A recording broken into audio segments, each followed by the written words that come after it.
Tantor Audio, a division of Recorded Books, presents City of Fallen Souls, 2nd edition, by Jez Cajiao. Narrated by Wayne Mitchell. Prologue. The ground shook and pebbles danced as Martin dug frantically, clearing the last of the totem stones. He worked claws across the surface quickly, sweeping the dirt and debris free. And then he shoved the last fallen stones back, exposing the flickering runes seconds before the flickering shield would have been extinguished. "Nothing!" a fearful voice shouted. He turned as quickly as he could, panting in fear, his job done, and scuttled back, diving into the burrow. He landed hard, his breath whistling as he tried to calm his racing hearts. Moving closer to the middle of the tiny space, he tried to catch a glimpse of Turn through the drifting dust and darkness. "I'm over here," she snapped, waddling closer, her short legs and missing front pincher forcing her to walk upright with the use of a cane. "I swear, Martin, one more mistake and we'll all be dead. This is no time to have your head in a den of beaters." "I know," Martin chittered apologetically, scrubbing at his long, pointed nose and trying to calm down. "What were you doing?" she asked him, softening her tone and reaching out to stroke his tufted fur. "I was inspecting the secondary shield, trying to figure out why it stopped cleaning the air." "That's Jacken's job now, and you know it," Turn said sadly. "If you get caught meddling again, they'll pull you from the line. Then what will you do for food? If you'd been watching the way you should, the soil would never have covered that glyph totem to begin with." "I know, Turn. Believe me, I know. But I think I figured it out. I just need a few hours." "No! I'm sorry, Martin, but I can't watch your section and mine. Not since the ground awoke. Maybe at the end of the shift, you could go to Jacken and tell him what you think." "No, he'd only tell the elders it was his idea. That grab liquor would do anything to get higher up in the city." "If it brought the second shield up again, would that be so bad?" Turn asked Martin sadly. He regarded her, burdened by her filthy fur and cracked carapace that had once shone so brightly, her glorious claws that had gleamed like the darkest onyx, now split and dull. "At least we'd be able to return to the city walls." "And he'd be inside, while we had to fix the mistakes he made all over again," Martin snapped, his voice rising. "Shh!" Turn said frantically as others turned and glared at them both before returning their gazes to the swirling dust clouds and darkness of the deep places of the realm. "I'm sorry, Turn, but—" Martin started to say crossly before a scream in the distance made them all freeze. "Shh!" Turn repeated. "Idiot! Shut it before they hear us!" Another of the clan snapped, fear and anger clear in his voice as the shield pulsed above them. Thankfully, their manasight made up for their species' poor vision, degraded after centuries in the dark places. The shield wall had been composed of dozens of layers once, designed to protect its inhabitants from all that meant it harm. It had been faithfully maintained around the Prax, known to some as a war city, by the Zondyke since the day it was launched to soar like an eagle. The glory of the shielded Prax, named Marauder in the human tongue, had given hope to the lesser creatures that had seen the mighty structure flying past. Now, centuries after the cataclysm that had forced it into the ground and had killed 99% of its population in the crash, the last pitiful remnants of the crew struggled to survive. Only 3 of the shields remained after the crash.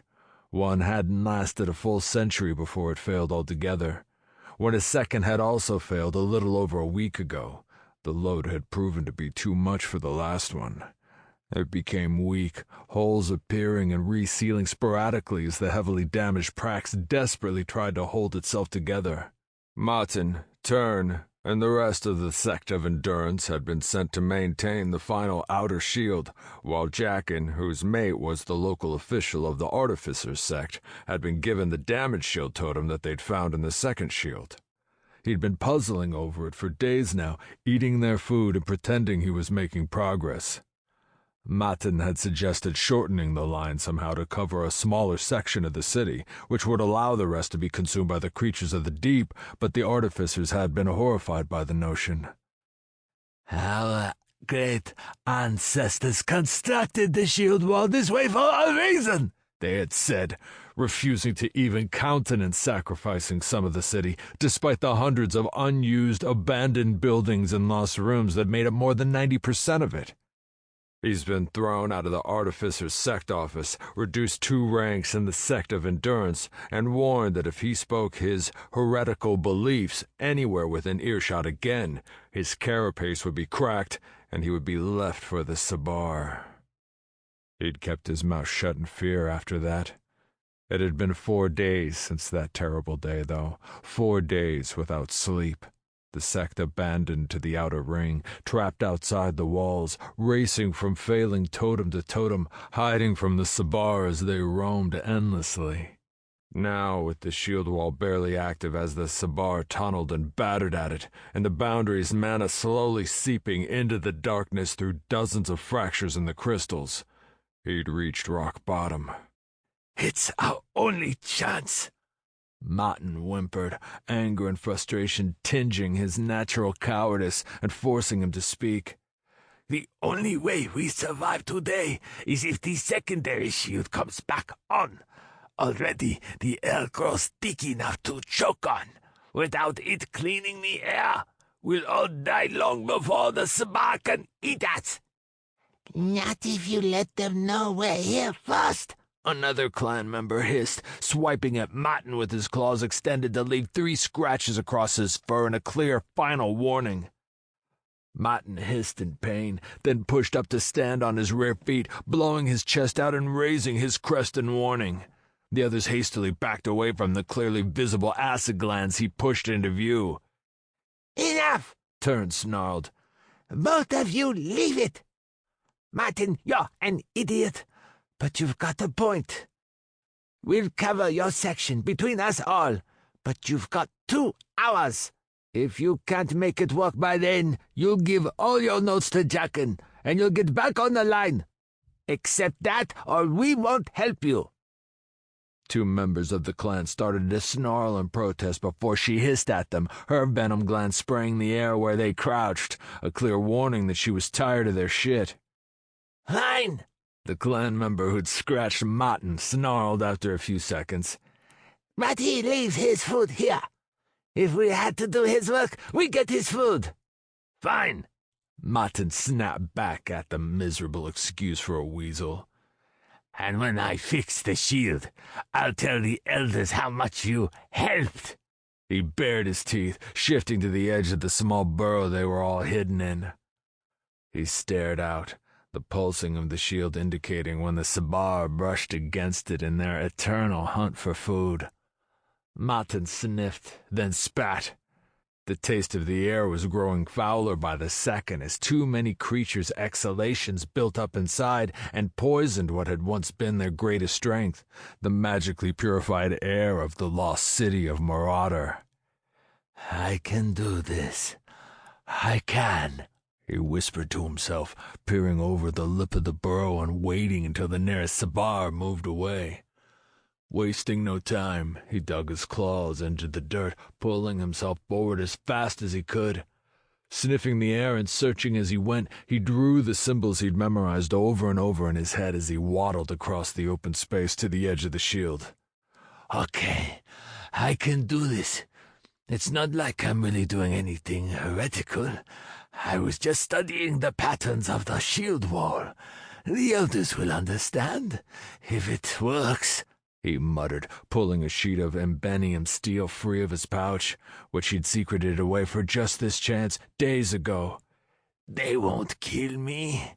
Not if I manage it. Probably," he whimpered as he laid it flat next to the port he'd uncovered. The ports were everywhere around the outer ledge of the city. He'd always assumed they were just another part of the city, like the light globes on the wall tiles.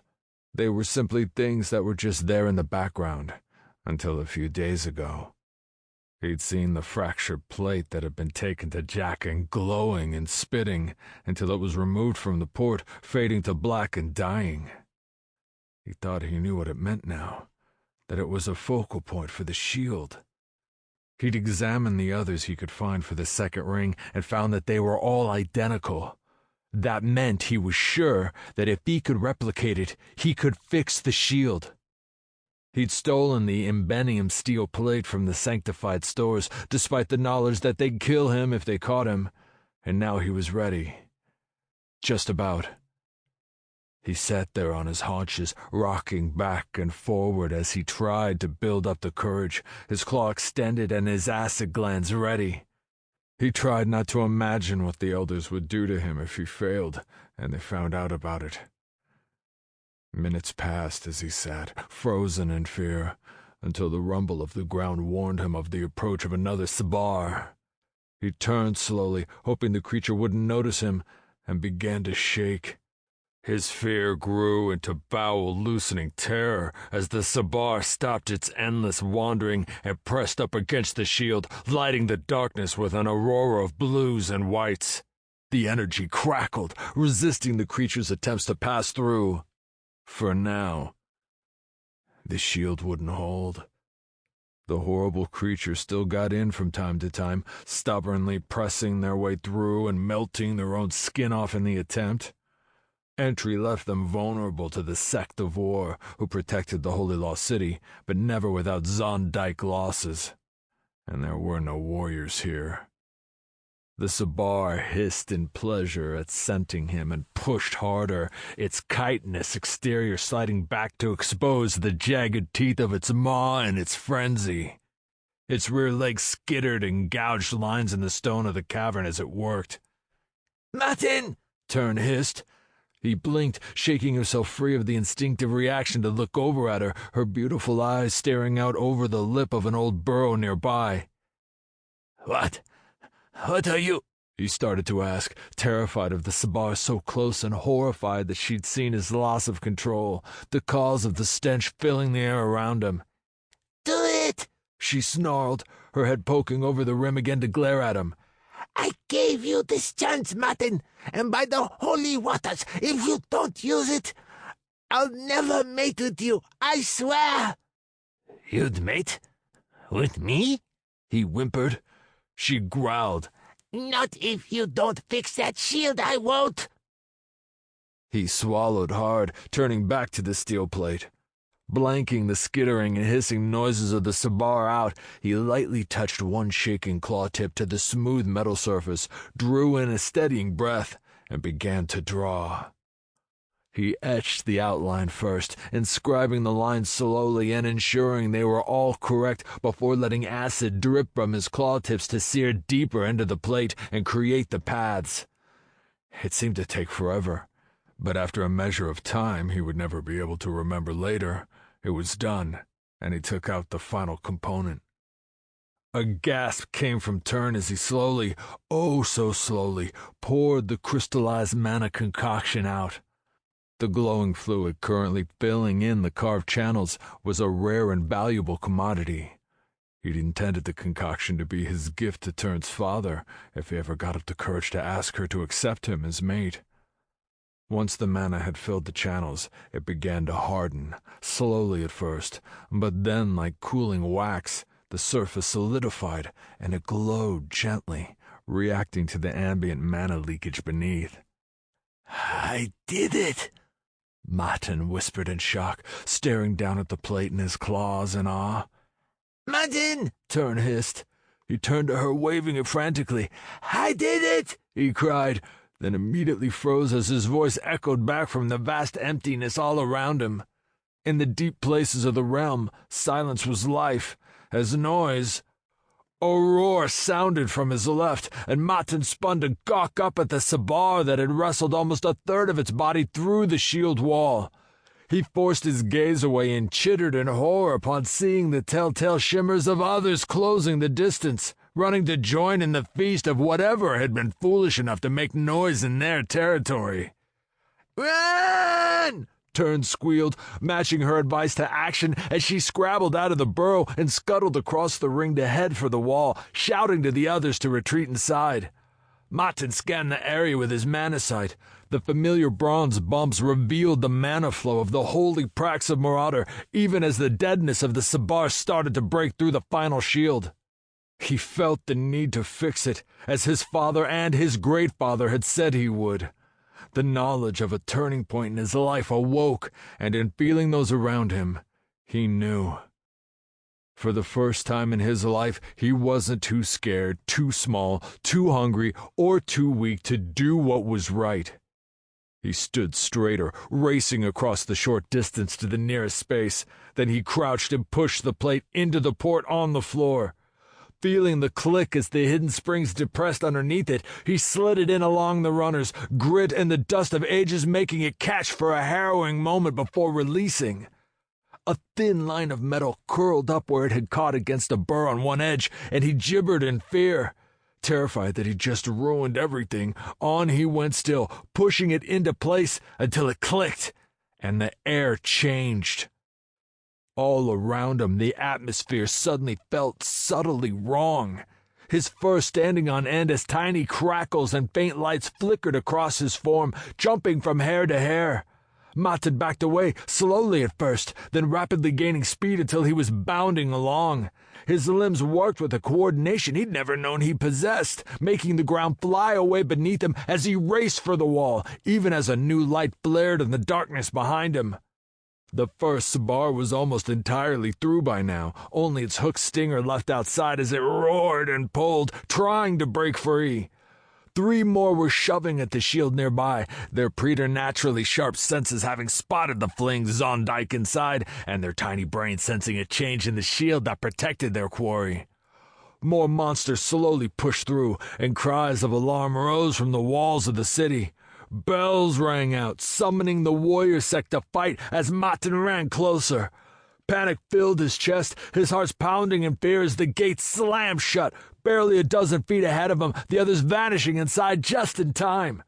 He skidded to a halt, digging his claws into the metal of the outer ring deck, and he let out an unconscious moan of fear, the acrid stench of urine filling the air around him. He ran forward the last few feet, shoving at the doors, pounding on them and pleading to be let in. But it was no use. The bolts had slammed home as he'd come to a halt. The great doors couldn't be opened now, not without hours of grueling work to haul the stone blocks free again. He knew this, but it didn't stop him from pleading, promising anything to the guards as he scrabbled on the doors. A tiny, disconnected part of his brain noted the chips and scratches left in the past by others in the same situation. "What's that?" a voice from the ramparts cried out in shock. He turned, gibbering in fear as the Sabar that had first attacked the shield wall tore itself free at last, roaring in triumph. "It's coming for me," Martin whispered, dread filling him, until he saw what they had been talking about. It wasn't the Sabar they'd meant. It was the light. The faint blue light that was glowing, growing steadily stronger and filling the cavern, rising from hundreds of symbols on imbenium steel plates that ring the outer deck of the Holy Lost Prax. It was lighting up like it used to, but with so much more power. The luminous streams flickered, the Sabar snorting and biting at a mote of glowing blue light that floated upwards from its feet. Then they solidified, a wall of bright blue light arcing upwards to meet in a dome above the city, high overhead. And the light particles raced to rejoin, to complete the shield wall. They tore through everything in their path, including shredding the dozens of Sabar that had been attempting to pass through the space the freshly activated shield now took up. Martin screamed along with all the others as his sensitive, darkness-adjusted eyes were almost burned out by the light, tears running free as he panted in fear at his sudden blindness. Minutes passed, and still nothing moved, before a great voice called out above him, and he sighed in relief. Who activated the second shield wall? The voice asked, its strange timbre echoing as the first warrior himself spoke. Martin broke down.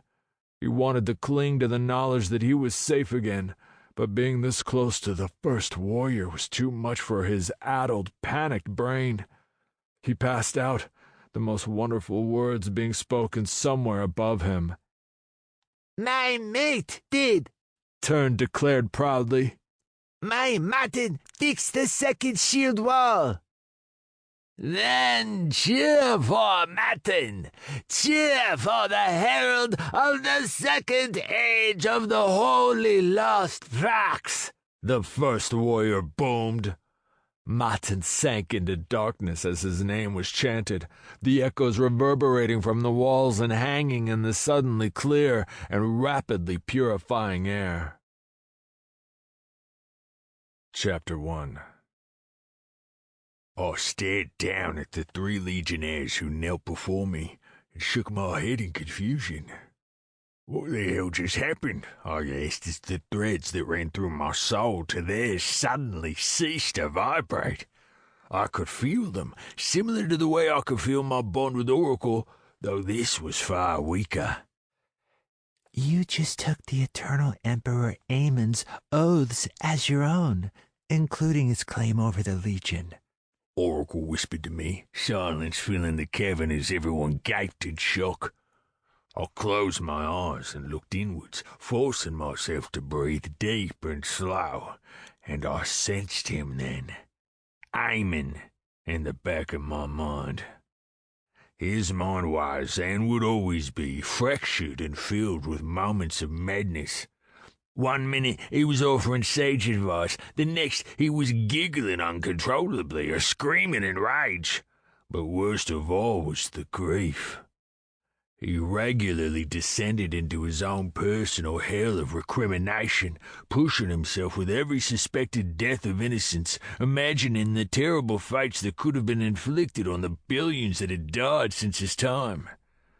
He blamed himself for every single one, and he flayed himself with them, his broken mind shattering anew every day. The times when he could perceive the world were rare, but thankfully they were growing more frequent. He'd never taken over before, though, and the knowledge of how easily he'd managed to do so in order to activate the oath freaked me the fuck out. What if he took over permanently, or lashed out when he was in one of his moods? Worse yet, I sensed that he was now aware that he could as well. I shivered and swallowed hard, forcing myself to dismiss that thought for the moment. "So, you 3 have sworn to me now?" I asked, feeling the threads of power joining us. Yes, my lord, they replied as one, looking up at me from the floor. Well, you can fucking stop that for a start, I said, shaking my head.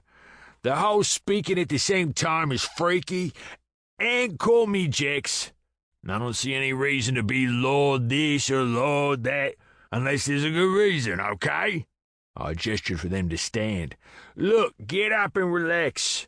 I've got no idea who you are beyond your names, so how about you introduce yourselves and explain how the hell you found me? I asked them plaintively, ignoring the urgent flashing of my notifications. All 3 climbed to their feet, the bird dude a mite shaking his wings out as he stood.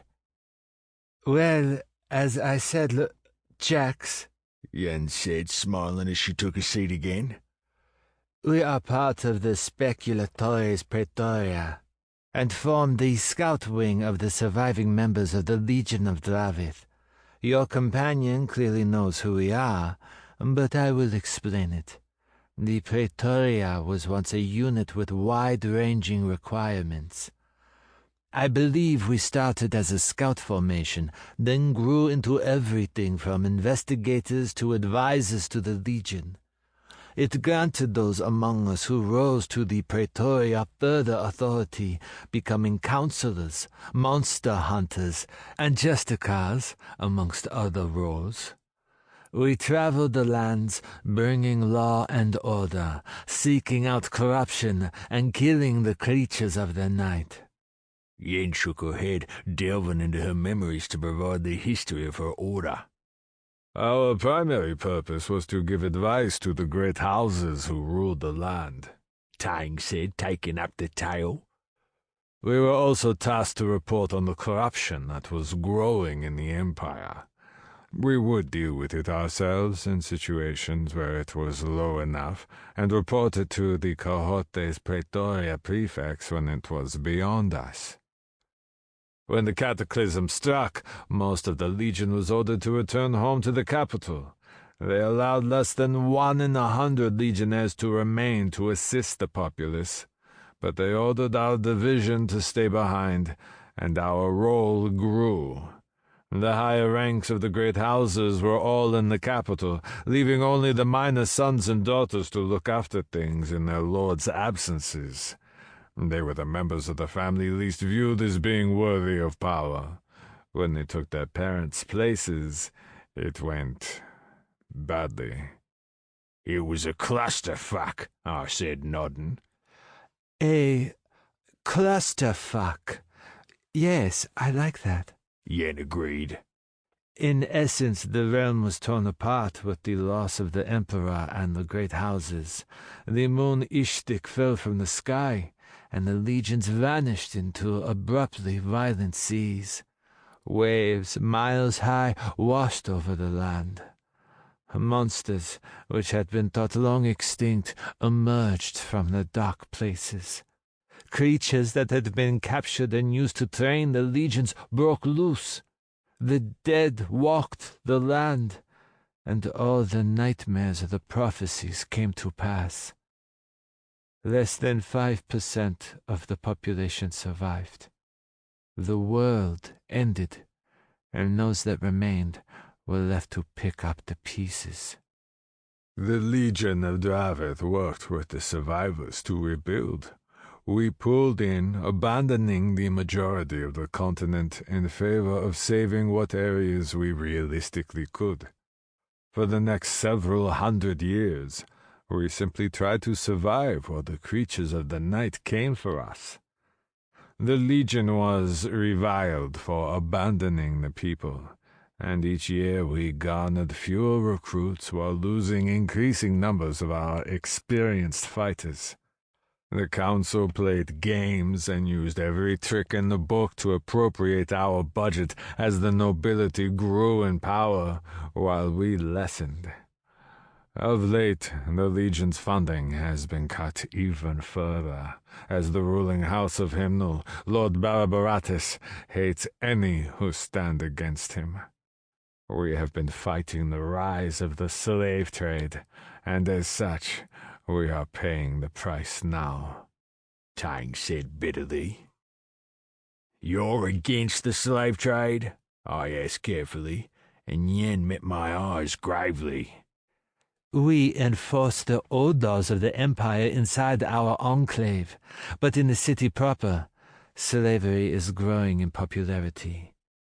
We are few in number and strength now, but we heard the clarion call of your arrival. We saw your declaration of war and your assumption of power. When Barabaratus ordered us to declare our support publicly for him and deny your claim, we refused. The Legion General was immediately cut down in the street by unknown criminals in response, and we pulled our families into shelter within the enclave. We are under guard, the remnants of the great Legion of Dravith, Himnel Division, reduced to fewer than 300 in total. We remain barely over 100 soldiers, with our families, non-combative staff, and loyal supporters, all surrounded by our enemies. Now, after all this time, you come forth and claim your place as a scion of the imperial line? At our weakest point, you come, and we have failed you already. Bollocks, I scoffed. The three of them stared at me, clearly shocked, and I shrugged. Look, how old are you, Yen? I know it's generally considered bad taste to ask, but fuck it. I'm 76 this past spring.